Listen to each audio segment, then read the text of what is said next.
Agradecemos mais uma vez todos aqueles que têm participado do estudo, da lição, têm visto, né, os temas, e que Deus seja abençoando a cada um de nós na compreensão da verdade. Esteja nesses momentos, vamos fazer uma oração para que Deus nos conduza. Nosso Deus e Pai, agradecemos a Ti pelas bênçãos, pelas oportunidades que nos dá. Esteja conosco nos momentos que se seguem, guia-nos em toda a verdade, como o Senhor nos prometeu. Dá-nos sabedoria, entendimento e discernimento para tratar dos temas que vão ser abordados aqui. Pedimos essas bênçãos em nome de Jesus. Esse tema fala, novamente, enfoca alguns aspectos da criação e faz uma pergunta bem interessante, O que aconteceu? Está começando o trimestre e o trimestre inicia com um tema, que eu vou ter que tocar novamente, relacionado, aos modelos, em relação à Terra. Espero que as pessoas possam aproveitar a abordagem que eu vou fazer. Deus nos fez, o plano de Deus foi nos fazer a imagem e semelhança dele. Em Gênesis 1, 26 e 27 relata, que Deus chegou um momento e disse: façamos o ser humano a nossa imagem conforme a nossa semelhança. Essa palavra aqui, façamos, já é plural. Então Deus aqui já mostra de forma clara desde o início que a figura, o ser divino, compõe mais de uma pessoa. E diz a nossa imagem, não a minha imagem. Conforme a nossa semelhança e não a minha semelhança. Assim diz, Deus criou o ser humano à sua imagem, a imagem de Deus o criou, homem e mulher os criou. Aqui já fala que Deus é o termo coletivo, já está usando agora Deus criou o ser humano à sua imagem. Então nós entendemos aqui essa imagem como algo, que é semelhante ao próprio Deus. E aí diz que imagem é essa? Essa imagem é homem e mulher os criou. Então o homem e a mulher constituem de fato essa imagem divina. Tem um verso aqui, uma passagem da Review Herald, que é a irmã White, que nós consideramos alguém que tenha sido inspirada por Deus, nos revela algo bem interessante e importante, que vai compor esse tema aqui. Diz assim: todo o céu tomou profundo e jubiloso interesse na criação do mundo e do homem. Então na criação do mundo e do homem, aqui fala que já existiam outros seres antes do homem ser criado. E esses seres participaram, acompanharam esse processo da criação. E diz aqui que os seres humanos eram uma nova e distinta ordem. Então, se é nova, é porque não existia outra similar antes. E distinta significa, a palavra distinta é separado.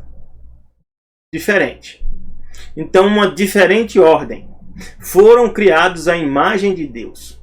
E o desígnio do Criador era que povoassem a terra. Então, o plano de Deus é que a gente povoasse a terra.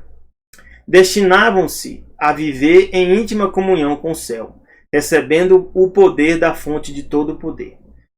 Sustentados por Deus, deviam viver vida impecável. Então, esse é o plano original que Deus tem para nós. E está lá escrito, em Gênesis, justamente isso. Criar-nos a imagem e semelhança de Deus com o propósito, de partilhar os propósitos da divindade. A lição do trimestre fala um tema, que eu vou ter que tratar dele, que envolve, como eu falei, a questão dos modelos da criação. Lá diz: no princípio, Deus criou os céus e a terra. Fala sobre tartarugas do começo ao fim. Relata aqui, na lição, diz que um cientista havia acabado de dar uma palestra sobre as órbitas de planetas ao redor do Sol. E a órbita do Sol ao redor do centro da galáxia. Quando uma senhora idosa de tênis preto levantou-se e disse que a Terra era um disco plano assentado no casco de uma tartaruga.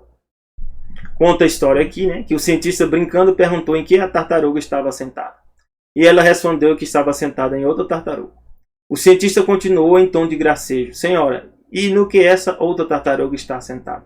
Ela respondeu: em outra tartaruga. Mas antes que ele pudesse questionar no que aquela outra tartaruga estava assentada, ela gesticulou com o dedo indicando que não. E retrucou: poupe o fôlego, filho. São tartarugas do começo ao fim. Aqui, faz parecer engraçada a questão, mas essa questão é uma questão antiga. Esse modelo do Sol, nós vamos falar ele, é o modelo chamado modelo heliocêntrico. Quem propôs esse modelo de forma, eu vou dizer, de forma matemática, de forma com modelo científico, foi Nicolau Copérnico, né? Aqui, Nicolau Copérnico existiu de 1473, né, que é século XV, até o século XV não existia essa consciência que, na verdade, o Sol girava, né, que a Terra girava em torno do Sol e todos os planetas giravam em torno do Sol, e que o Sol gira em torno da galáxia. Isso é um modelo proposto, né, no século XV até o início do século XVI. Então, o primeiro a apresentar materiais escritos sobre o tema foi Nicolau Copérnico, como está citado aqui, que desenvolveu um modelo matemático, como eu falei, sobre o sistema heliocêntrico muito bem escrito. Seu modelo dizia que a Terra girava ao redor do Sol, assim como todos os demais planetas. Como diz aqui, modelo. Eu sou da área de modelagem. Eu mexo com modelagem computacional. Então, modelo é uma proposição que você faz para tentar explicar um fenômeno que existe na natureza. Como é que você vai saber se isso é verdade ou não? Você tem que fazer experimentos para que esse modelo possa, né, comprovar de fato, né, se aquilo de fato está respondendo aos fenômenos físicos que estão acontecendo. Isso é a razão do existir do modelo. Aqui diz, entretanto, Copérnico, né, o próprio texto aqui da Info-Escola, que eu peguei a fonte, errou ao dizer que as órbitas dos planetas eram circunferência. Copérnico propôs como se fosse circunferência, parecido com o modelo geocêntrico. Mais tarde, Johannes Kepler reestruturou o trabalho, né, de Copérnico e comprovou, né, aqui fala comprovou, na verdade propôs, né, que as órbitas dos planetas são elípticas, que é o modelo que nós hoje ensinamos, né.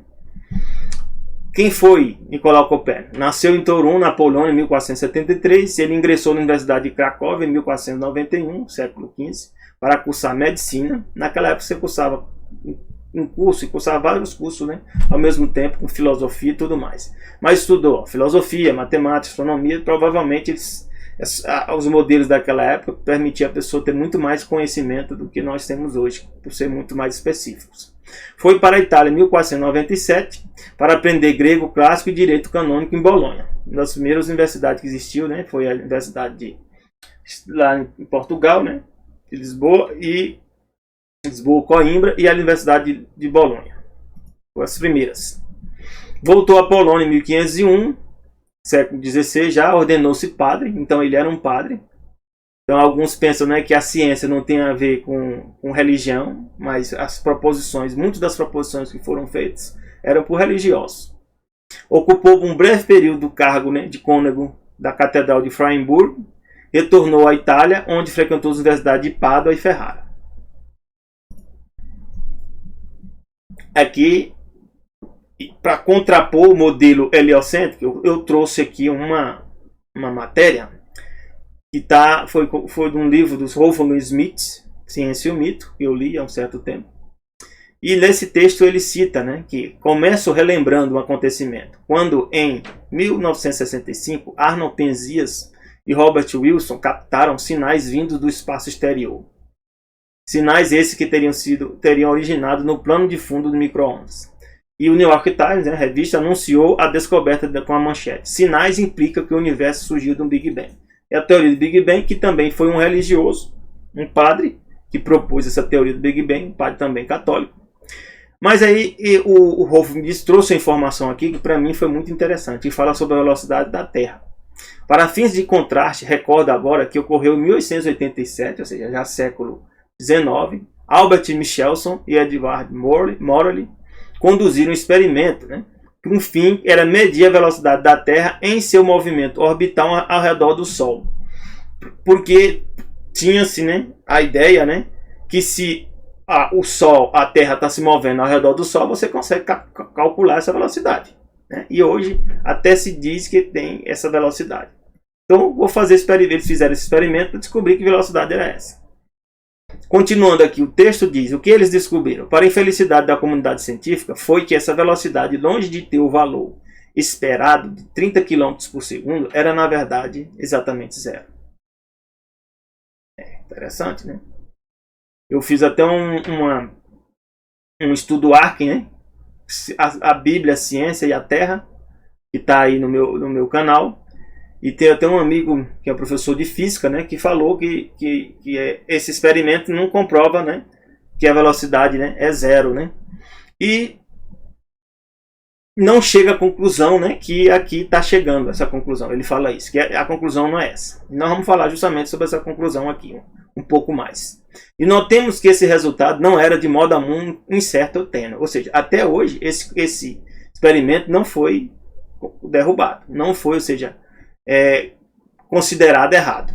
Foram refeitos várias vezes esse experimento e chega a ser o mesmo resultado. Com base na lei daquilo que em retrospecto hoje se chama física clássica. O fato de que a Terra não se move é uma implicação rigorosa do resultado do experimento. Se a velocidade der zero, significa que não se move, né? Se eu tenho um carro e a velocidade, né, que é a variação do espaço em função do tempo, se eu não estou me movendo, né, no tempo ou movendo no espaço, a minha velocidade vai ser nula. Essa é a conclusão que nós deveríamos chegar. Mas, em 1512, Copérnico foi convidado pelo Vaticano, junto a outros filósofos naturais de reputação.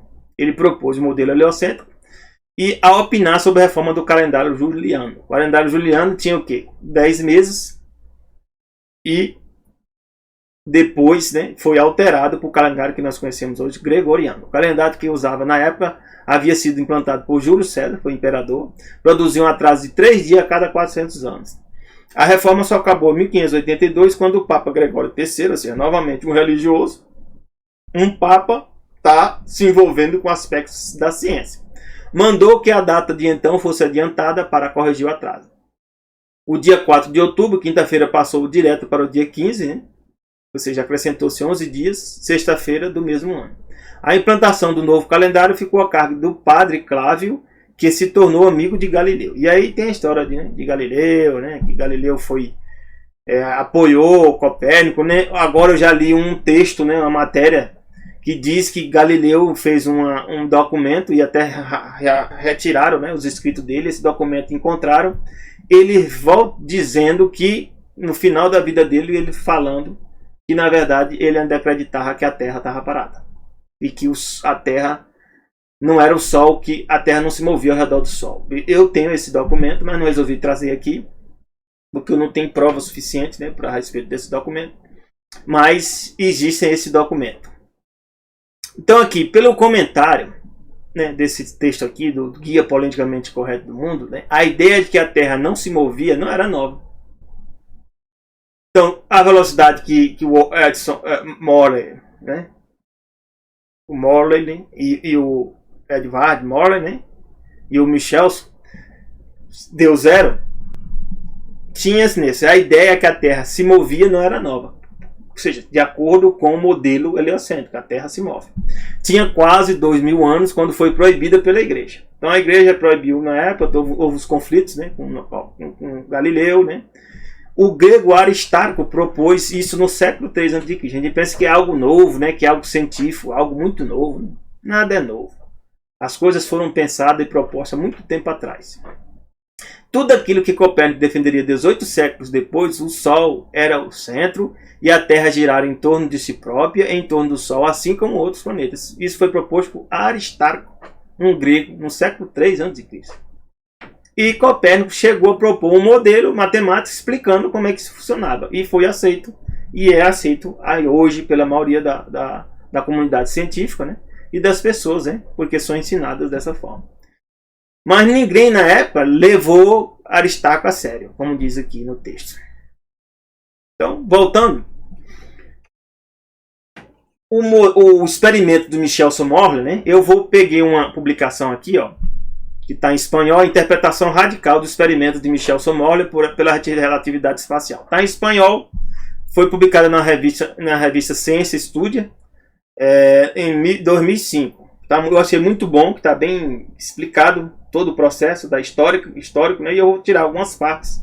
Eu quis não traduzir para português, né, para não dizer que eu estou dando a minha interpretação. Eu vou aqui traduzir para português, que eu sei o espanhol, e vou explicar aqui em português. Aqui diz, os postulados, ou seja, o modelo de Einstein, da teoria da relatividade, é quem explica, né, por que a velocidade do experimento Michel-Small tem que ser zero. Então é um modelo explicado pela teoria da relatividade de Einstein, né, que ele tem postulados. E se nós soubermos que é postulado, postulados são proposições que você não consegue provar. Isso é um postulado. É igual os postulados na matemática, por exemplo, que é duas retas paralelas, né, se encontram no infinito. Postulado. Né? Raios paralelos, né, se encontram no infinito. É um postulado, você não consegue provar. Então você tem que fazer alguns postulados, quando você tem alguns métodos científicos, para basear o seu modelo. Então Einstein tem os postulados dele. Se você for procurar, está lá os postulados. Então os postulados tomados aqui, o autor está dizendo aqui, os autores estão comentando, tomados conjuntamente, implicam o resultado mais revolucionário da relatividade especial. Ou seja, que a velocidade da luz no vácuo, ou seja, no vazio, é um invariante. Ou seja, diz que a velocidade, né, da luz no espaço, né, e seria o que? Um invariante. É por isso que eles fez esse experimento, né, e aí que a velocidade deu zero. Se é invariante, vai dar sempre zero essa variação. Não vai ter velocidade, né? Vai ser nula essa variação. Ou seja, a mesma em todo referencial inercial. Isto é, independente do movimento da fonte ou do observador. Esse é o que? É um postulado. Né?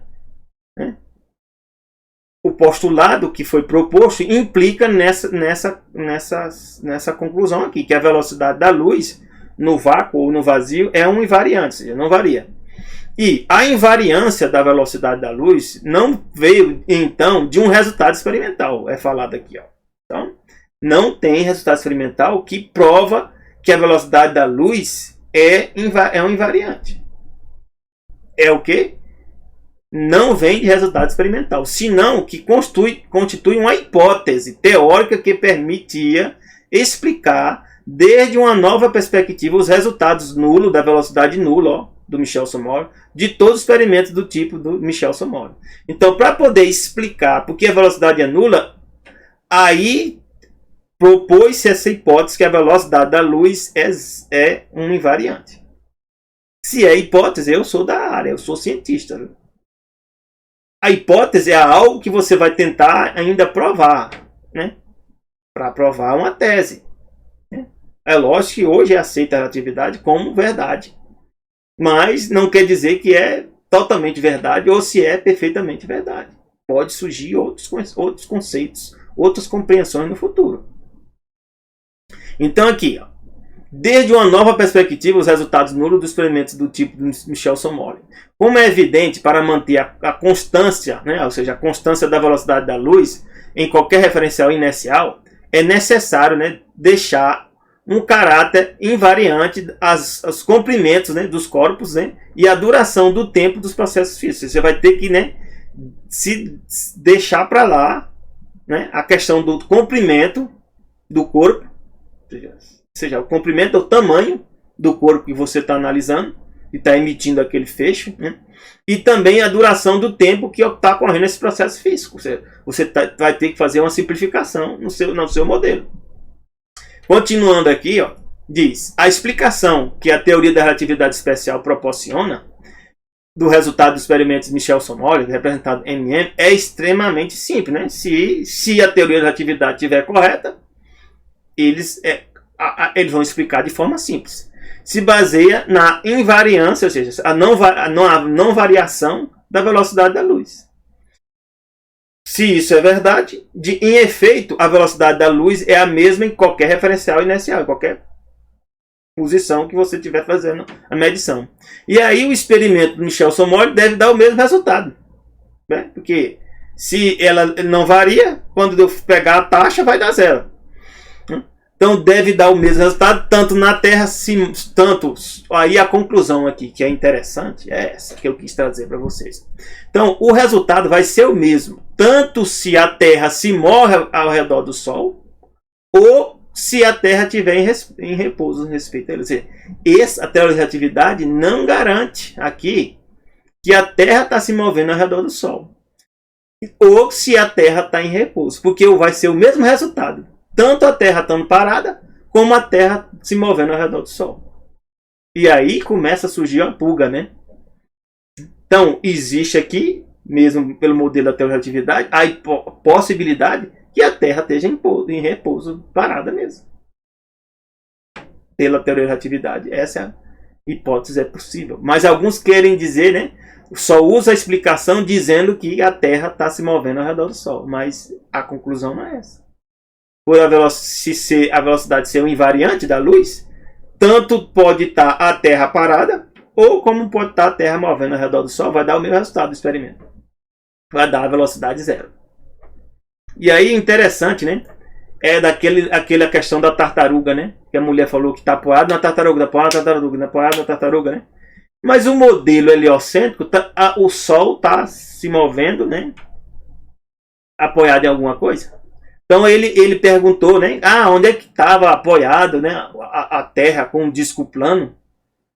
Isso independe, né? Se for um disco plano ou se for um globo, se tiver apoio, vai ter apoio para as duas situações. E se não tiver apoio também, não é obrigado a ter apoio para nenhuma das duas situações. Nem para o modelo do globo, nem para o modelo de um disco plano.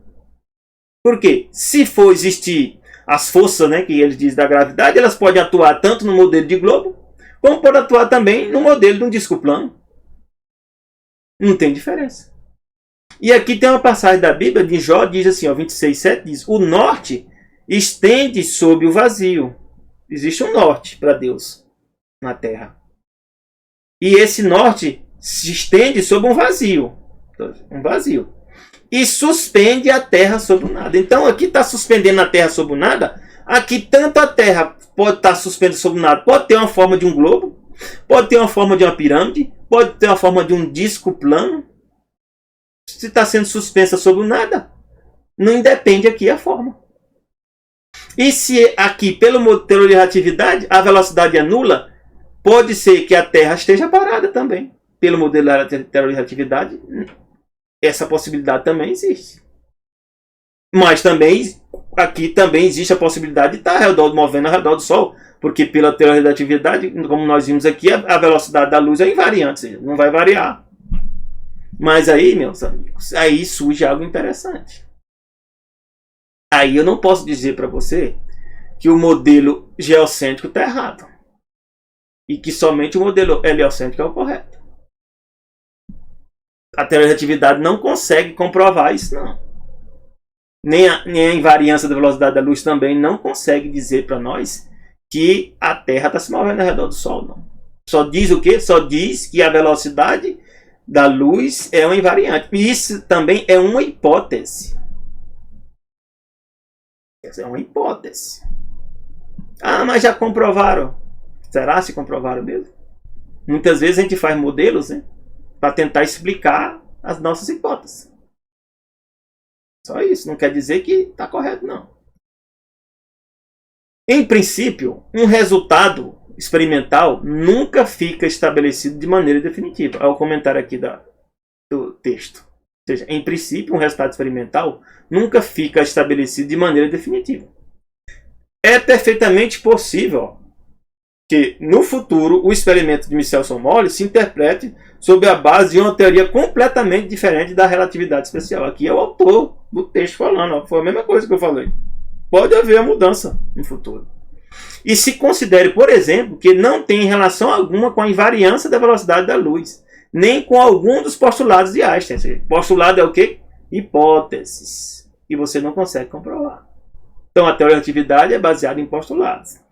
E a teoria da invariância não tem experimento que comprove isso. É uma hipótese.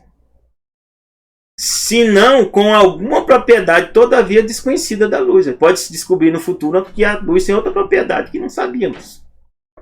A explicação relativista emprega, né, como qualquer outra, um amplo conjunto de pressupostos. Pressuposto, hipóteses, que se dão por estabelecido até o momento presente. Porém, não podemos determinar se vão seguir ainda no futuro. A verdade, né, é progressiva. E não há, por a teoria da relatividade, nem pelo experimento de Michelson-Morley, né, algo que conteste que a Terra possa estar parada. A Terra pode estar parada também. Existe essa possibilidade da Terra estar parada. E também existe a possibilidade da Terra, né, estar suspensa sobre o nada na forma de um globo ou na forma de um disco plano. Qual a diferença? Não tem diferença nenhuma. Se está sendo suspensa sobre o nada, qual a diferença? Então, meus irmãos, às vezes nós lemos a Bíblia, né, e às vezes a gente pensa que a Bíblia, né, está cometendo erro ou falha. Mas muitos dos modelos científicos nossos são baseados em hipóteses. E muitas vezes baseados em pressupostos, né, de teorias do passado. Ah, mas faz comprovação científica. Qual é a comprovação? Quem foi que conseguiu comprovar até hoje o núcleo do átomo? Não tem comprovação, não. Tem um modelo para explicar o núcleo do átomo.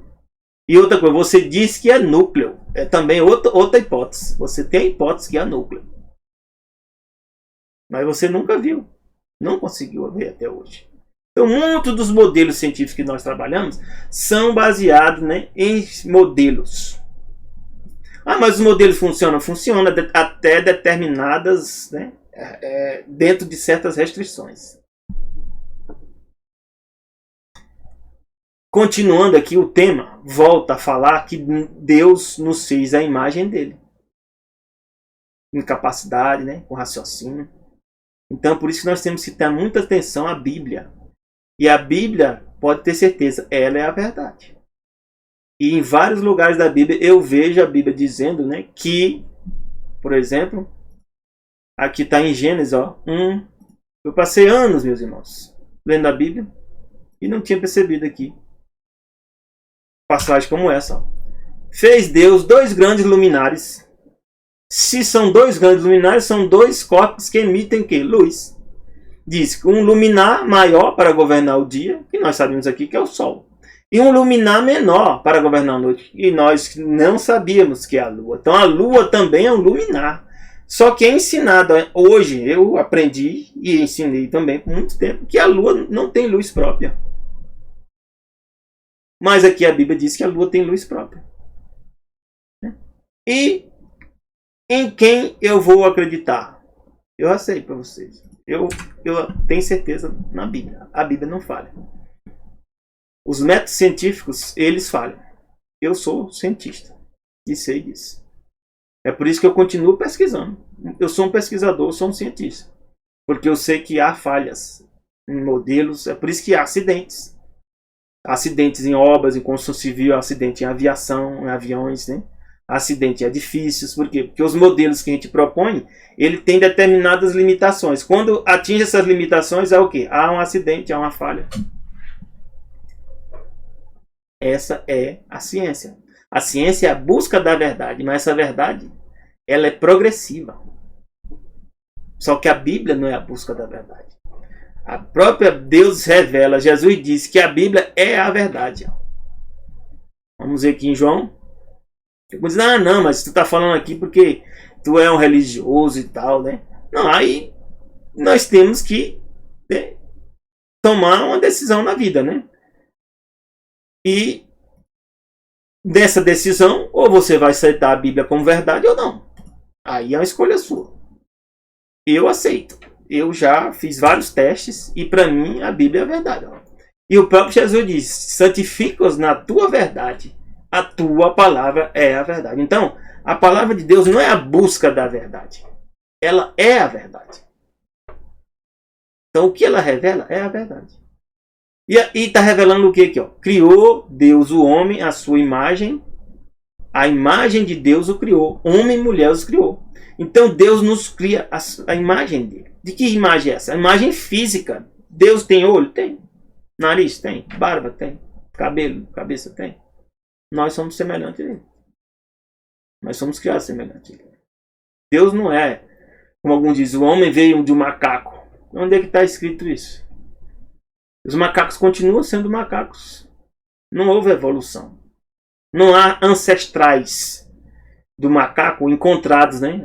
Os ossos, né? Desse processo evolutivo. Não existe isso. E o homem do passado é o mesmo homem de hoje. Aí homem de cromiômetro, não sei o que. Essas mudanças genéticas aí, essas variações, são o que ocorre também na humanidade hoje. Tem gente de todas as formas. Mas é um só povo. Por isso, meus irmãos, 2 Coríntios 3:18 diz: mas todos nós, com o rosto descoberto. Então nós temos que cobrir o rosto para ver. Refletindo como um espelho a glória do Senhor. Quando a gente começa a ver a Deus e começa a ver a verdade dele, nós começamos a refletir como um espelho. Somos transformados de glória em glória, ó, na mesma imagem, como pelo Espírito do Senhor. O Espírito do Senhor é o Espírito Santo. Então, pelo estudar a Bíblia, por aceitar o plano de Deus na nossa vida, nós vamos sendo o quê? Transformados de glória em glória. Em qual? Na imagem de Deus. Que imagem é essa? É o caráter. No original, a palavra imagem é caráter. E isso foi o que nós perdemos quando o homem pecou. Por isso que aqui diz, Atos 17, 26 e 28, fala assim: de um só fez toda a geração dos homens, para habitar sobre toda a face da terra. Então, eu não falei que era de um só? E essas variações genéticas? Deus já colocou no DNA, nesse par de cromossomos, 23 do homem e 23 da mulher, essas infinitas possibilidades. Determinando para nós o que? Os tempos já dantes ordenados. Então Deus não só traz a gente à existência, mas Ele determina o tempo que nós vamos existir. Ó. Ele tem um propósito para você e para mim. Deus tinha um propósito para eu estar aqui falando para você e tinha um propósito para você estar aí ouvindo. Diz aqui, determinando os tempos já dantes ordenados, os limites da sua habitação. Até os limites, o tempo da nossa existência. Ai, Deus já planeja, tudo isso planeja. E para que Deus planeja? Aqui está a explicação. Ó. Para que buscassem o Senhor, para que a gente consiga encontrar a Deus. Tudo que acontece na tua vida, na minha, é para que a gente encontre a Deus. Ah, mas Deus está afastado da gente? Não. Mas nós estamos afastados dele e não conseguimos perceber. É por isso que diz aqui, ó, buscassem o Senhor, se porventura tateando, como o quê? Porque tateando é como um cego. Eu não consigo ver. Mas Deus tateia, vai tocando aí, ó, até você encontrar. Tem pessoas que estão tateando em diversas religiões. Ele tem dentro de você uma ânsia buscando algo e você não sabe o que é Deus. E aí você vai em várias religiões, né, procura e não encontra paz e não encontra a verdade. Por quê? Porque a verdade só está em um lugar, na palavra de Deus. O único Deus verdadeiro é o Deus que se revelou, né, ao povo de Israel. Então, se puder tateando, pudessem achar, ainda que não está longe de cada um de nós. Deus não está longe de nós, mas Ele não força também. Porque aqui diz uma coisa, meus irmãos, muito profunda. Aqui tem uma metafísica muito profunda. Diz, porque nele vivemos. Aí aqui, aqui está dizendo aqui agora que se nós vivemos é como Deus fosse o universo. Não, aqui não entenda dessa forma. Deus não é o universo. O universo é algo criado por Deus. Mas o próprio universo vive de acordo com o propósito de Deus. É por isso que diz aqui que nele vivemos. Ou seja, nós vivemos de acordo com a vontade de Deus. Essa é a minha interpretação. Não, mas podem ter outros? Podem. Mas de acordo com a Bíblia, essa é a interpretação que cabe. E nos movemos, né? Nele vivemos, nos movemos e existimos. Então, tudo que acontece conosco, meus irmãos, Deus está nos acompanhando. Como também alguns dos nossos poetas disseram, pois também somos também sua geração. Deus não desiste nem deixa você sozinho. Se você está vivo, mesmo em meio a essa Covid e essas coisas todas estão acontecendo, Deus tem um propósito para ti. Muitas vezes é porque você não ainda encontrou a Deus. Então Deus, Ele quando nos criou, a Bíblia diz assim, e essa é uma passagem interessante que nós temos que tocar. Esse assunto a gente não pode deixar ele assim, falar e deixar ele de forma simples, né? Que diz assim, formou o Senhor Deus o homem do pó da terra. Então Deus pegou e deu forma. Os outros seres, Deus só falava e os seres surgiam. Mas a nós, Deus resolveu pegar o pó da terra, né? Deu forma, né? Formou, é dar forma, parecido com ele, e soprou na sua narina o fôlego de vida. Nesse original, o fôlego de vida, alguns chamam de pneuma, né? Algumas coisas, né? Alguns entendem esse fôlego de vida aqui como se fosse alma, mas lá aqui não está dizendo que é alma. Deus soprou a alma. Como se a gente tivesse o corpo, e aí Deus sopra uma alma, que é uma figura, né? etérea. Não. Soprou um fôlego de vida. Assim como a Bíblia diz também que os animais têm fôlego de vida. Deus soprou e a gente passou a ter vida. E aí diz que quando juntou o homem, que era a matéria, com esse fôlego de vida de Deus, que ele deu esse sopro, surgiu nós. Surgiu nós. E diz que o homem foi feito o quê? Alma vivente. Então o que é alma vivente? É a matéria, que é o pó da terra, mais o fôlego de vida que Deus dá. Mas isso é o quê? A alma está separada? Não. Deus chama a gente de alma vivente. Nós somos alma. Eu sou uma alma, você é uma alma. Nós não temos alma. Eu sou uma alma. Pedro é uma alma. Você é uma alma vivente. É o que a Bíblia diz. Porque existem interpretações, né? Em vários sistemas religiosos, né? Cristãos e não cristãos, que existe alma. E que alguns dizem até que a alma é imortal. Só que a Bíblia diz outra coisa. Ó, em Ezequiel 18:4 diz aqui, ó, eis que todas as almas são minhas. Ó, almas são pessoas. Almas são minhas. Como é a alma do Pai, assim também a alma do Filho é minha. E Deus fala aqui, ó, a alma que pecar, essa morrerá. Então a alma não é imortal. Porque Deus está dizendo aqui, se você pecar, que é você, a alma vivente, você morre. Então não existe a figura da alma. Mas a Bíblia também fala lá, em algumas passagens, que quando a gente morre, você vai para o pó da terra e o fôlego de vida volta para Deus. O que é esse fôlego de vida? Alguns entendem como se fosse a alma. Mas no original não fala de alma. E sim, fôlego. Essa capacidade que Deus deu para a gente existir. É um fôlego de vida, não é alma. Alma, nós somos alma. Mateus 10:28 diz assim, e não temais os que matam o corpo. Ou seja, e não podem matar a alma. Aí aqui está dizendo Jesus, né? É Jesus falando. Temei aqueles que podem perecer no inferno. A alma e o corpo. Aí alguns, mas aqui Jesus está dizendo aqui que existe alma. Então, assim, se você entender que a Bíblia ela é a verdade, ele não pode falar uma coisa antes, em outro momento, falar outra coisa, contradizer o que foi dito antes. Aqui, nessa passagem, diz que a alma que peca morre. Né? E Jesus aqui está dizendo que a alma morre e o corpo também. Então, o corpo aqui é o pó da terra. Ó. E o que é essa alma aqui? A tradução original, a mais correta, é fôlego de vida. Então, perecer no inferno o fôlego, né, de vida e o corpo. Porque o que é o corpo aqui? É o pó da terra. E o que é o fôlego de vida aqui? É o que Deus deu para você viver. Então aqui Jesus está dizendo que no inferno pode perecer tanto a alma e o corpo. E alguns usam essas passagens aqui para dizer que a alma é imortal. Mas aqui Jesus não está dizendo que a alma é imortal, não. Jesus está dizendo que a alma também morre. E que alma morre essa? Essa alma que está aqui, ó, também, Ezequiel 18:4. A alma que pecar morrerá. Quem é essa alma aqui? É você. Que é o que? Em Gênesis 2, a alma vivente. Então você morre. Onde? No inferno. Pode perecer no inferno. E Salmos 116, verso 8, diz um pouco mais. Ó, porque tu livraste a minha alma da morte. Então a alma pode morrer. Tá, agora está de acordo ou não está de acordo com as outras passagens todas aqui? Tá. Então essa passagem aqui tem que ser interpretada, né, também de acordo com as várias outras passagens sobre o mesmo tema. Os meus olhos das lágrimas e os meus pés da queda. Então a alma morre. Quem é a alma? Eu, você, é a alma vivente. Morre. E quando morre, há separação de quê? Do fôlego da vida com o pó da terra. Que nós somos constituídos.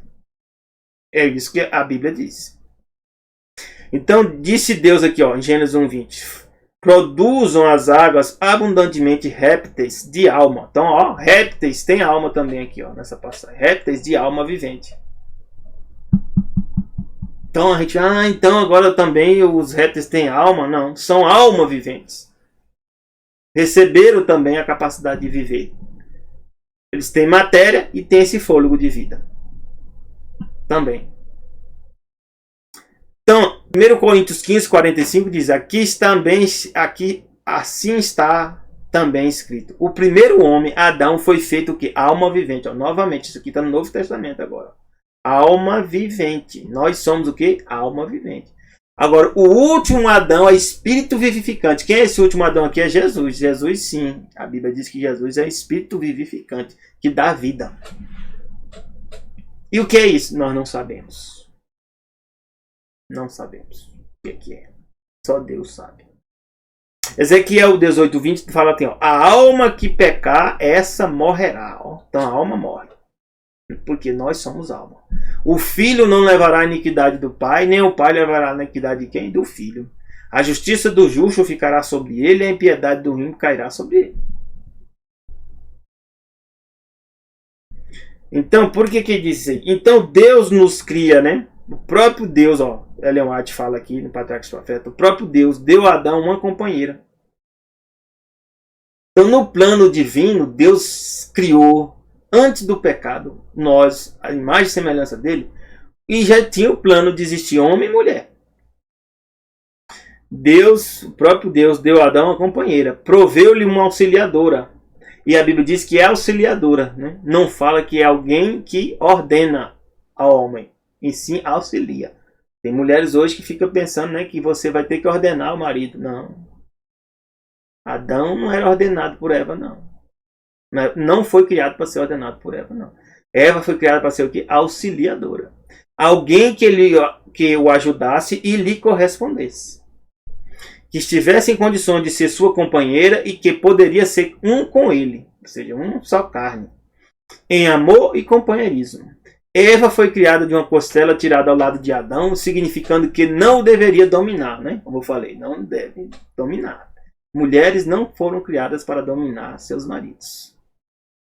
As esposas, esse nunca foi e ainda não é o plano de Deus.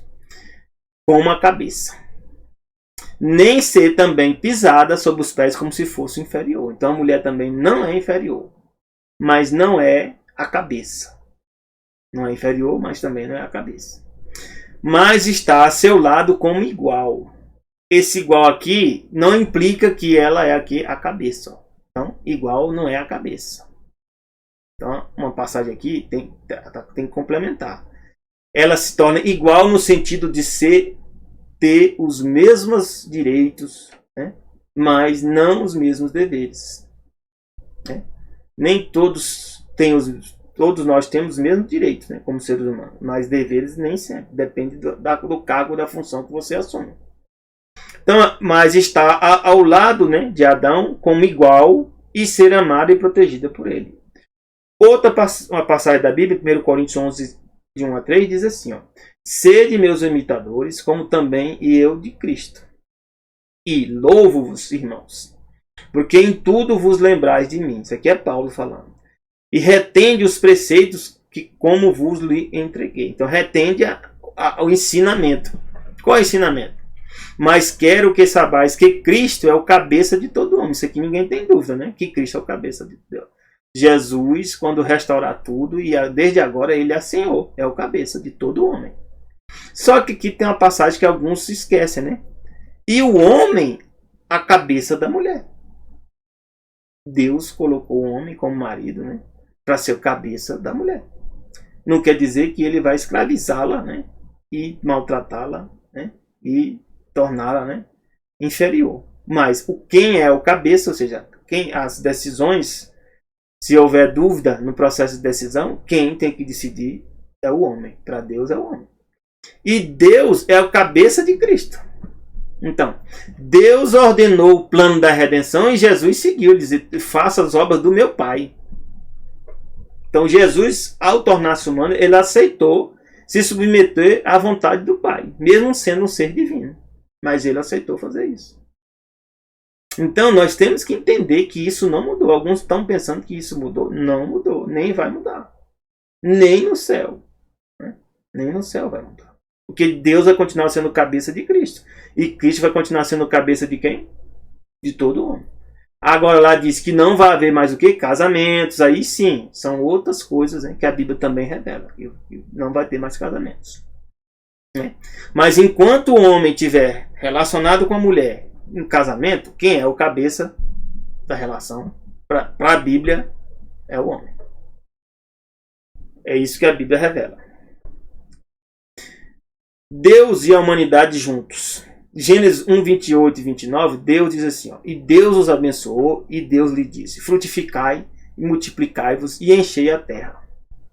Sujeitai-a. Então Deus diz que nós temos que frutificar, ou seja, crescer, multiplicar, encher a terra. Então tem alguns querendo fazer controle, né, populacional aí agora, com grande reset e outros, né, quer fazer para que a população não cresça demais, para não destruir o ambiente. Deus criou o ambiente para ser o quê? Povoado. E Deus mais, sujeitai a terra, ou seja, tenha controle dela, dominai sobre os peixes do mar, sobre as aves do céu, sobre todo animal que se move sobre a terra. E disse Deus, eis que vos tenho dado toda a erva que dê semente. Então, na criação, nós não fomos criados para comer carne. Aqui é claro. Deus colocou antes do pecado o quê? Erva para que dê semente que está sobre a face da terra. Esse era o nosso alimento. E toda árvore em que há fruto que dê semente serve lá para mantimento. Mas Deus permitiu depois do dilúvio que o homem começou a permitir. Mas não é o plano original. Então a gente tem que entender qual é o plano original de Deus. Depois do pecado aconteceram várias coisas. Para Adão, Deus criou só para ter Eva. Já depois do pecado já tem homem que teve mais de uma mulher. Mas esse não é o plano original de Deus. E Jesus explica que em Marcos 10, 3, 9, diz aqui, ó. Perguntaram sobre Jesus, sobre a questão do casamento, né? E sobre o adultério, né? Quando você podia emitir uma carta de divórcio, né? Aí Jesus falou, mas ele respondendo, né? E disse-lhe, que vos mandou Moisés? Jesus perguntou. O que mandou Moisés falou? Ele disseram, Moisés permitiu escrever a carta de divórcio e repudiar. Está escrito mesmo, se você lá, está lá escrito. E Jesus respondendo disse, pela dureza dos vossos corações vos deixou ele escrito esse mandamento. Então era mandamento? É mandamento da carta de divórcio. Porém, desde um princípio, então a gente tem que entender, ó, uma coisa é o que acontece depois do pecado, a realidade. Outra coisa é o plano original que Deus tem para nós, que ele diz que nós devemos buscar o máximo possível esse plano original. Qual era o plano original? Porém, desde o princípio da criação, Deus os fez macho e fêmea. Por isso deixará o homem a seu pai e sua mãe e unir-se-á a sua mulher. E serão os dois uma só carne, e assim já não serão dois, mas uma só carne. E, portanto, o que Deus ajuntou, não separe o homem. Para Deus, a única situação de separação, meus irmãos, que alguns dizem, está vendo na internet vídeo pornográfico. É razão de separação? Não. É adultério? Não. É um pecado. É um dos pecados lá, mas não é o adultério. Pode ser cobiça, né? Pode ser outras coisas, mas não é adultério. Porque para Deus, adultério é cópula, relação sexual. Então, para Deus, a única razão de haver separação, de divórcio, adultério, se você não perdoar a parte inocente, não perdoar, porque também não é obrigado, é quando há cópula, quando dá a relação sexual. Eu separei porque peguei, né? Estava mandando mensagem dele, tá adulterando, não. Está cometendo pecado, né? Mas não é o adultério que a Bíblia diz que é o suficiente para terminar um casamento, não. A coisa é muito séria, meus irmãos. Aí o que você faz? A pessoa tem que pedir perdão a Deus, mudar de caminho, mudar de rumo. Mas aí não é razão para terminar o casamento. Não é a razão. Então Deus trata essa coisa de forma séria, meus irmãos. E nós devemos levar isso de forma séria também. Porque as coisas que Deus diz, elas são verdadeiras. Quer ver um exemplo? Junto da árvore, o que Deus falou aqui? Tomou o Senhor Deus o homem, pôs no jardim do Éden para lavar e guardar. E ordenou o Senhor Deus ao homem o quê? Dizendo, de toda a árvore do jardim comerás livremente. Mas da árvore do conhecimento do bem e do mal, dela não comerás. Porque no dia em que dela comeres, certamente o quê? Morrerás. Deus estava tratando sério aqui ou não estava? Estava. Seu Deus criou tudo, deixou tudo disponível, mas diz, eu vou fazer uma prova, vou fazer um teste. Tem essa árvore aqui. Essa aqui vocês não devem comer. Se comer, vocês vão morrer. E o que aconteceu? Nós estamos morrendo. Isso significa, né? E nós desobedecemos. É por isso que Romanos 5,14 diz assim, no entanto, a morte reinou, né? Desde Adão, né? A morte reinou desde Adão. Né? Reinou desde Adão até Moisés. Até sobre aqueles que não tinham pecado a semelhança da transgressão de Adão, a morte também chegou. O qual Adão é o quê? A figura daquele que havia de vir. Quem é aquele que havia de vir? É aquele que Deus tinha dado a promessa em Gênesis 3,15. Deus deu uma promessa em Gênesis 3,15 que viria alguém resolver o problema da humanidade. E seria alguém descendente da mulher. Ó. Porém, inimizade entre ti e a mulher, entre tua semente e a sua semente. E este ferirá a cabeça e tu lhe ferirás os calcanhares. Então é esse aqui que havia de vir. Então alguns pensam que a promessa que Deus deu foi para Moisés, foi para Abraão. Não, Deus deu a promessa do Messias, sabe para quem? Para Adão e Eva. É por isso que todos nós estamos participando dessa promessa. Todos nós, todos os seres humanos. Assim está escrito também, ó, o primeiro homem, Adão, foi feito em alma vivente, como a gente viu lá, né? E o último Adão, espírito vivificante. Quem é esse? É Jesus. Então, meus irmãos, o que aconteceu com a humanidade e que nós temos que ter cuidado? Mas o fruto da árvore que está no meio do jardim, Deus falou, né? Que não devia comer. Aí veio Satanás, né? Que Satanás significa adversário de Deus. O diabo, né? O enganador, a serpente, se transformou numa serpente, ou dominou e controlou uma serpente, e falou com Eva, e diz o quê? Mas do fruto da árvore que está no meio do jardim, disse Deus, não comereis. Perguntou para Eva, e Eva diz, olha, do fruto do jardim, Deus disse o quê? Não comereis desse fruto, nem neles tocareis, para que não morrais. Então a serpente disse à mulher, ó, já viu serpente falando? Não, a gente às vezes tem coisa sobrenatural acontecendo e a gente acha que não tem problema nenhum, né? Ah, não está acontecendo nada. Será que não está acontecendo nada? Está acontecendo algo. Serpente disse o quê? Certamente não morrerás. Falou justamente o contrário que Deus falou. Né? Ou seja, ou Deus está mentindo ou a serpente está mentindo. Porque Deus sabe que no dia em que dele comerdes se abrirão os vossos olhos e sereis como Deus, sabendo bem o mal. A Bíblia lá não viu aquela passagem que eu mostrei para vocês? Quem a lua tem é um luminar, ou seja, tem luz própria ou não? A Bíblia diz que tem. Só que muitos ensinam dizendo que não tem. São coisas opostas? São. Mas a Bíblia foi revelada e inspirada por quem? Por Deus. Então, se você ensina para os outros e crê que a lua não tem luz própria, você está crendo em alguma coisa contrária ao que está na Bíblia.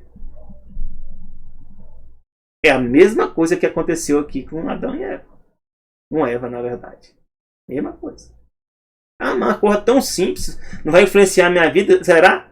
Aqui era só um fruto que eles iam comer. Influenciou ou não influenciou? Quem crê na mentira está sendo guiado por quem? Por Satanás. Olha o que a Bíblia diz aqui, que Satanás é. Está lá em Apocalipse capítulo 12. Ó. Apocalipse capítulo 12, verso 7. Olha o que diz aqui a Bíblia. E houve batalha no céu, Miguel e seus anjos batalhavam contra o dragão, e batalhava o dragão e os seus anjos. Então tem um dragão que comanda anjos? Tem. Quem é esse dragão? A Bíblia revela aqui, ó. Mas não prevaleceram, né, o dragão e os anjos, nem mais o seu lugar se achou nos céus. E foi precipitado o grande dragão, ó. Foi precipitado, é lançado. A antiga serpente. Que antiga serpente é essa? Alguns dizem, ah não, o Novo Testamento não fala sobre o Éden, não. Fala, não, e o que é isso aqui? Não é Éden, não? Antiga serpente, ó. Que antiga serpente? É lá de Gênesis. Chamada de quê? Diabo. Diabo significa o quê? Enganador, ó. E Satanás significa adversário de Deus, que engana todo mundo. Não é isso que a serpente fez? Enganou a Eva. E ele foi precipitado onde? Na terra. E os seus anjos foram lançados com ele. E eles estão onde? Estão aqui na terra. Fazendo o quê? Enganando as pessoas. E como é que você engana? É só ensinar coisas contrárias ao que Deus ensina na palavra revelada. A Bíblia diz que o sol é quem se move. Alguns dizem que quem se move é a terra. A Bíblia diz que a lua tem luz própria e alguns ensinam que a lua não tem luz própria. Alguns ensinam, né, que a terra, né, está girando em torno do sol e em torno de si mesma. Aí tem um experimento que diz o quê? Que a velocidade da Terra é nula. Ah, então vamos criar uma outra teoria criar outras hipóteses, vamos criar outros modelos para explicar, né, que a velocidade da luz, né, é um invariante. Com isso, a Terra, a velocidade desse experimento vai dar zero mesmo, né? Porque o experimento você não consegue mudar o experimento. Né? Você toda vez que faz o experimento vai dar zero. Então eles não querem aceitar a possibilidade que a Terra está parada. Então eles têm, para o modelo heliocêntrico continuar funcionando, ensinado, a Terra tem que estar se movendo. Então criou-se, né, pela teoria da relatividade, conseguiu-se explicar por que o experimento deu zero. E para permitir, né, da mesma forma que que a Terra está se movendo. Mesmo experimento dizendo que a Terra está parada. Está vendo como é as coisas? A ciência nem sempre ela vai explicar que o experimento, né, o resultado do experimento. Às vezes você vai criar uma outra teoria para tentar explicar o experimento da sua forma, com a sua ideia. Aqui também, Satanás chegou e disse para Eva, se você comer, você não vai morrer. Porque Deus sabe que no dia em que deles comer, você vão se abrir os olhos e você vai ser como Deus. Ó. Você nem vai morrer, ainda vai chegar ao nível de Deus, ou seja, de poder divino. Nós chegamos a esse nível? Ou a pandemia está quase acabando conosco aí? E alguns estão falando da pandemia do Covid, né? Mas está morrendo mais pessoas, sabe o quê? De pneumonia e outras doenças, como câncer. E ninguém está falando isso. Estão usando o Covid, né, de um instrumento político, sabe para quê? Para retirar os direitos nossos. Direito de ir e vir. Tem estado que quer controlar, né? Você chega no supermercado, bota uma faixa e diz, você não pode comprar essas panelas aqui que não são panelas essenciais. Ó, eles estão dizendo agora o que é essencial para tu comprar e tu vender. Só que a Bíblia diz que isso vai acontecer mesmo, ó. Tem uma profecia na Bíblia, está lá em Apocalipse 13, que vai ter um decreto mundial que vai controlar o que você vai comprar ou vender. Não é interessante? Olha aqui. E é através do quê? Do engano. Então estão criando todas essas teorias do Covid, estão usando o Covid e vão usar outras doenças e outros problemas que vão acontecer na Terra para controlar a sua vida. E dizer até o que você deve comprar ou que não deve comprar, para onde você deve ir ou quando você não deve ir. E diz aqui, ó, e enganos que habitam na terra com sinais que lhe foi permitido que ele fizesse na presença da besta, dizendo aos que habitam na terra que fizesse a imagem à besta e receber a filha da espada de dia. O que é que eles precisavam fazer? Foi concedido que desse espírito à imagem da besta, para que também a imagem da besta falasse. A imagem da besta faz o quê? Engana, tá aqui, ó, engana os que habitam na terra. E ela vai falar, fizesse que fossem mortos todos que não adorassem essa imagem da besta. Ah, o que é que vão fazer? E fez que a todos, ó, pequenos e grandes, ricos e pobres, livres e servos, lhes sejam postos o sinal na sua mão direita ou na sua testa.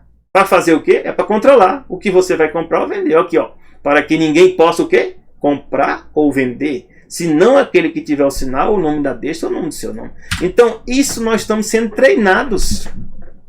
O que está acontecendo hoje, meus irmãos, é o treinamento. E Deus está permitindo, na graça e misericórdia dele, para que nós estejamos atentos, que esses são sinais do fim. Quem for do povo de Deus, que for sábio, saia das grandes cidades. Onde é que está tendo maiores problemas? Nas grandes cidades. Eu estou numa cidade razoável, né?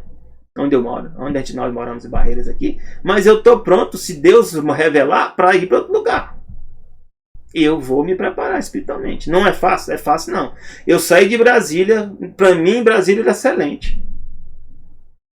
Mas eu sei que Deus me trouxe para cá, para Barreiras. Porque eu não sei se eu seria forte o suficiente, né? Para quando vier o decreto, eu conseguir fugir de lá. Muitos amigos meus estão ainda em Brasília. Tenhamos atenção, meus irmãos. Nós estamos em treinamento. E Deus está permitindo que aquele que é sábio, né? A Bíblia diz aqui, ó, Daniel capítulo 12. Deus fala que no final dos tempos, né? Olha o que fala aqui, ó. Muitos serão purificados e embranquecidos. Quando é que a gente é purificado e embranquecido? Pelas provações, Deus vai nos purificando. E quando nós somos embranquecidos e provados, nós vamos recebendo a justiça de Jesus. Cada vez que a gente confessa nossos pecados. Mas diz lá o que acontece, os ímpios vão proceder o quê? De forma ímpia, vão continuar sem prestar atenção. Nenhum dos ímpios vai entender o que está acontecendo. Muitos estão achando aí que é só isso, é só esse problema, né, da doença, do vírus, né? Mas a Bíblia diz o quê? Os sábios entenderão. Então, se você for sábio, preste atenção no que está acontecendo. E aqui, o que Satanás falou? Diz aqui, ó. E viu a mulher que aquela árvore era boa para se comer. Deus tinha criado alguma coisa ruim? Não. Tinha veneno naquela fruta? Não, não tinha veneno na fruta, não. O que aconteceu? Qual foi o problema? Desobediência. Desobediência aqui, ao que Deus fala. Deus fala uma coisa, vem um ser criado por ele, ensina outra coisa, e você confia nesse outro ser e deixa de confiar em Deus. Ó, é por isso, meus irmãos, que eu sou sincero para vocês. Olha, eu sou cientista. Mas por a Bíblia ter dito que a lua tem luz própria, eu não vou contestar mais isso, não. Eu aceito como verdade. Eu sei que é verdade. Eu olho para a lua hoje e sei, a lua tem luz. E até que Deus me revela na Bíblia que o sol não se move, porque eu não encontrei nenhuma passagem até hoje. Para mim, quem se move é o sol. Mesmo sendo cientista. Eu não consigo comprovar isso aí, nem provar. Outra. A Bíblia diz que a Terra está sob o nada. Para estar sob o nada pode ser um disco plano ou pode ser um globo. Tanto faz. Agora, para ser um globo, para o movimento das águas em um globo em alta velocidade, pelo princípio da inércia, é bem complicado eu explicar. Viu? Já para um disco plano, parado, eu consigo explicar perfeitamente o movimento das águas. Não tem problema nenhum. Dá para explicar perfeitamente. E dá para você explicar o quê? O nível, né? Que as águas sempre correm para um determinado nível. E para o nível mais baixo. E se ela estiver no mesmo nível, ela se equilibra. Isso, para um modelo de globo se movendo em alta velocidade, é muito difícil você conseguir explicar isso aí. Viu? Um método científico. Não consegue, não. E eu sou cientista. Eu sei do que eu estou falando. Uma coisa que eu aprendi é o quê? Que Deus criou coisas que aqui, ó, a árvore era boa para se comer. E era agradável. Mas a prova não era o gosto da árvore. Essa não era a prova. A prova é em quem você confia. Em quem você confia? Em quem você acredita que está falando a verdade? É Deus ou é a serpente? Essa pergunta continua hoje. A mesma. Se você acredita em Deus, quando você lê a Bíblia, você vai saber que Deus aqui está revelado é a verdade. Se você não acredita, você está ouvindo alguém que está falando contrário ao que Deus fala. Quem é essa pessoa? A Bíblia diz que é Satanás. É a serpente. É por isso que ele fala em Oséias 6,7, diz: mas eles transgrediram a aliança com Adão. Então Adão e Eva transgrediram a aliança. O que é transgredir a aliança? A aliança é o quê? Eu casei com minha esposa, né? E tem um símbolo do casamento aqui, esse anel, uma aliança externa. O anel em si, ele representa a união, mas eu posso transgredir a aliança. E a Bíblia diz que a aliança, o sinal da aliança dele é o sábado. Ó. Interessante. Está lá em Ezequiel 20:12, Ezequiel 20:20. É só você conferir lá. O sinal da aliança de Deus é o sábado. Eles se portaram alevosamente contra mim. Aqui diz, ó, 1 Timóteo 2,14, Adão não foi enganado. Ó. Isso é forte. Adão não foi enganado. O problema de Adão é que ele amou mais a Eva do que a Deus. E esse é o problema do homem. Ama mais as mulheres do que Deus. Você pode ver que as quedas dos homens está relacionada sempre com mulher. Dificilmente você vê homem que não caiu por questão de mulher. Mas diz que Eva foi o quê? Mas a mulher foi enganada. Então a mulher é muito fácil ser enganada por Satanás. Satanás consegue enganar a mulher de várias formas. É por isso que Deus diz que o homem tem que continuar sendo o quê? O cabeça da relação. Tem que continuar sendo o cabeça da relação. E a mulher caiu aqui em transgressão. E aqui diz Deus: porei inimizade entre ti e o quê? E a mulher. Entre a tua semente e a sua semente. Esta vai te ferir o quê? A cabeça, e tu vai ferir o calcanhar. Olha as consequências. E a mulher disse, vou multiplicar grandemente a tua dor e a tua concepção, ou seja, o parto. Com dor darás à luz os filhos. Teu desejo será para teu marido e ele te dominará. Então Deus diz o que? Que o homem é quem deve dominar como a cabeça. É a única solução para que uma relação dê certo entre marido e esposa. É o que está escrito. E Adão disse, porquanto deste ouvido a voz da tua mulher, o que vai acontecer com o homem? E comeste da árvore que eu te ordenei. Então Adão deu ouvido o que? A mulher. Ou seja, ele amou mais a Eva do que a Deus. Não comerá dela, maldita é a terra por causa de ti. A terra foi amaldiçoada por causa de Adão. Com dor comerás dela todos os dias da tua vida. Por isso que a gente tem dificuldade para conseguir o alimento. Né? E vamos continuar até o fim. Espinhos e cardos também te produzirá. Comerás a erva do campo. Agora nós vamos ter que comer a erva do campo. No suor do teu rosto comerás o teu pão. Nós vamos suar para conseguir o pão. Até que te torne a terra, porque dela foste tomado. Porquanto é pó e pó te tornará. É o que tem acontecido conosco. Mas Deus diz para nós, assim como Deus disse para Adão, e Ele quer nos salvar, quer nos resgatar, Ele diz para você hoje, ó, Salmo 95, 7 e 8. Porque Ele é o nosso Deus. Ele continua sendo nosso Deus, mesmo a gente tendo pecado, continua. Desistiu de nós? Não desistiu de nós, não. Não desistiu de Adão, não. Ele veio para salvar o homem. Tornou-se humano para salvar o homem, a mim e a você. E diz, nós somos o povo do seu pasto, ovelhas da sua mão. Se hoje ouvides a voz de Deus, você está ouvindo hoje. Não endureçais os vossos corações. Não endureça. O que é não endurecer? É você continuar resistindo à verdade. Assim como na provação, como no dia da tentação no deserto. Então quando Deus revela para ti a verdade, aceite a verdade. Vai ter que ter mudança em tua vida? Vai. Na minha, toda vez que Deus mostra a verdade, eu sei que eu vou ter que mudar. A luta é fácil? Não. Mas é necessário. E é com a bênção de Deus. Que Deus te abençoe. A você e a sua família. Que você seja vencedor. Assim como eu também e a minha família.